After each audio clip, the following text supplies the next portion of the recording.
Happy weekend, mga kapika! Balikan at suriin natin ang mga maiinit na showbiz chika nitong nagdaang linggo. At number 10, malungkot na balita, mga kapika. Pumanaw na sa edad na 87 ang tinaguriang Dean of Entertainment Journalists na si Manay Ethel Ramos, talent manager ni Aga Mulach sa loob ng mahigit 30 years. Sa naging tribute post nga ni Aga, inalala niya kung paano binago ni Manay Ethel ang buhay at showbiz career niya, kaya naman malaki raw ang pasasalamat niya at utang na loob niya dito. Sumakabilang buhay si Manay Ethel nitong September 10, at ginanap naman ang cremation sa kanyang mga labi nitong September 14. Nakikiramay po ang pika-pika sa lahat ng mga naulila ni Manay Ethel. At number 9. Promeno sa pagpo-post ng mga kapilyuhan at mga nakakatawang paandar sa social media ang komedyante at dating hashtag member na si Nico Natividad.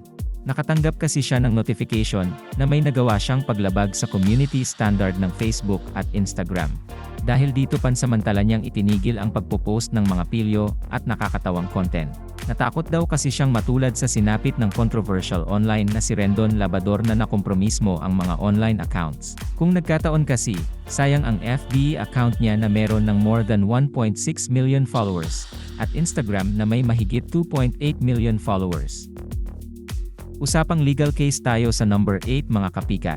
Nagsampa ng kaso ang si GMA News anchor, Atom Araulo, laban sa dalawang host ng SMNE News Channel na sina Jeffrey Celis at Lorraine Badoy Partosa. Dahil umano ito sa red tagging o bintang na nakikisampat siya o may kaugnayan daw siya at pamilya niya sa mga makakaliwang grupo. Dahil naapektuhan umano ang reputasyon ni Atom at kanyang pamilya dahil sa malisyosong bintang ng dalawa, nagsampa siya ng 2 million damage suit laban sa mga ito. At number 7, nag-i-enjoy sa pagiging may bahay at sa pribado niyang buhay si Angel Locsin, ayon kay Ogie Diaz na may koneksyon sa aktres. Ito raw ang dahilan kung bakit tahimik si Angel ngayon sa social media. Inilahat ito ni Ogie dahil maraming fans ang nagtatanong kung nasaan na ngayon si Angel. May mga lumabas pang espekulasyon na hiwalay na umano ito sa mister niyang si Neil Ars. Meron din nasabi na baka buntis raw siya, kaya hindi siya masyadong nagpo-post online. Say ni Ogie, nasa bahay lang nila si Angel. Hindi umano ito buntis. At hindi rin totoo ang chikang hiwalay na sila ni Neil. Usapang relasyon pa rin tayo at number 6, mga kapika.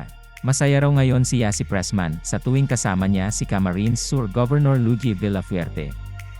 Inamin niya iyan sa kanyang interview with King of Talkboy Abunda. Pero hindi raw siya nagmamadali na muling magka-love muli after ng breakup niya with John Semira months ago.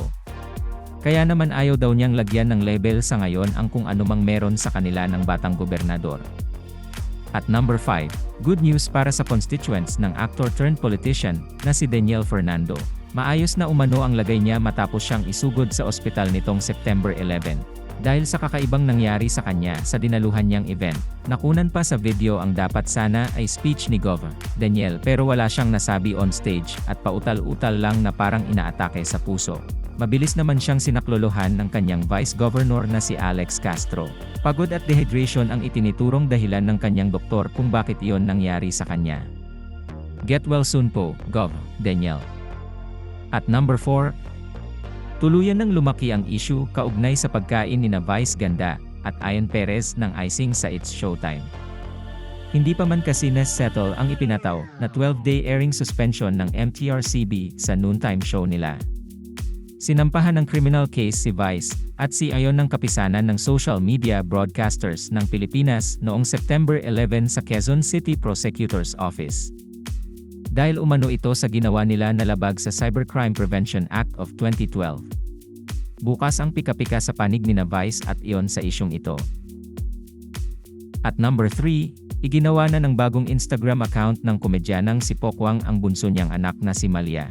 Wala daw kasi siyang access sa old egg account nito dahil ayaw umano iyong ibigay sa kanya ng tatay ng kanyang anak na si Leo Brian. Ngayong nakagawa na, nanawagan din si Pokwang sa kanyang followers na i-block na o kaya ay i-report na ang old account ng kanyang anak, para hindi na raw ito mapakinabangan pa ng dati niyang partner. Dahil dito ay nagsilabasan naman ang kanyang mga bashers, at sinabihan siyang bitter sa hiwalayan nila ni Lee. Sagot ni Pokwang, hirap na hirap siya sa pagiging single mother pero bakit siya pa ang sasabihan ng bitter, at mag-move on na lang. Hinamon din niya ang mga bashers na maging magulang muna para maunawaan ng mga ito ang pinanggagalingan niya. At number 2, to the rescue si parokya ni Edgar vocalist Chito Miranda sa kanyang wife na si Neri Miranda ngayong binabash ito sa social media. Nag-post kasi si Neri ng meal plan na pang isang linggo na worth 1,000 pesos lang. Maraming netizens ang nagtaas ng kilay dahil sa umano'y unrealistic na meal plan ni Neri. Patuloy kasi ang pagtaas ng presyo ng mga bilihin ngayon, kaya hindi raw iyon makatotohanan. Ayon naman kay Chito, hindi lang naging detalyado ang post ni Neri, ay agad na ito ng minasama ng marami. Hintay lang daw at maglalabas ang misis niya ng mas detailed na meal plan para mabigyan ng idea ang mga gustong makatipid sa gastusin sa pagkain. And for our top story of the week, proud na nagpakilala bilang Sofia in his drag queen outfit ang anak ni sexbomb IZ Trazona na si Andre. Sinabi pa niya sa isang interview na masaya raw siya sa pagladlad niya dahil suportado umano siya ng mommy niyang si IZ. However, kabaliktaran pala yon sa kagustuhan ng kanyang ina dahil ang totoo ay tutol to sa pagbihis drag queen niya sa isang open letter para sa anak na idinaan ni Izzy sa Facebook. Sinabi niyang mahal niya raw ang anak na si Andre pero hindi raw niya sinusuportahan ang tinatahak nitong larangan. Taliwas daw kasi ito sa paniniwala niya bilang Christian. Tugon naman dito ni Andre, nagsinungaling daw siya nang sabihin niyang sinusuportahan siya ng kanyang ina. Nagawa lang daw niya iyon para protektahan ito sa mga intriga at backlash. At ngayong nagkaalaman na, sinabi niya sa kanyang ina na gusto lang niyang magpakatotoo at ipakita kung sino talaga siya. Mahal din daw niya ang kanyang mommy, Izzy, pero hindi na raw healthy para sa kanya na isuppress pa at itago kung ano ang kanyang pagkatao. Umaasa naman siya na mauunawaan Izzy ang kanyang sitwasyon at matatanggap nito ang kanyang desisyon. At iyan ang mga top stories natin for the week. Maging updated sa mga kaganapan sa showbiz at buhay ng mga artista, only here on pikapika.ph.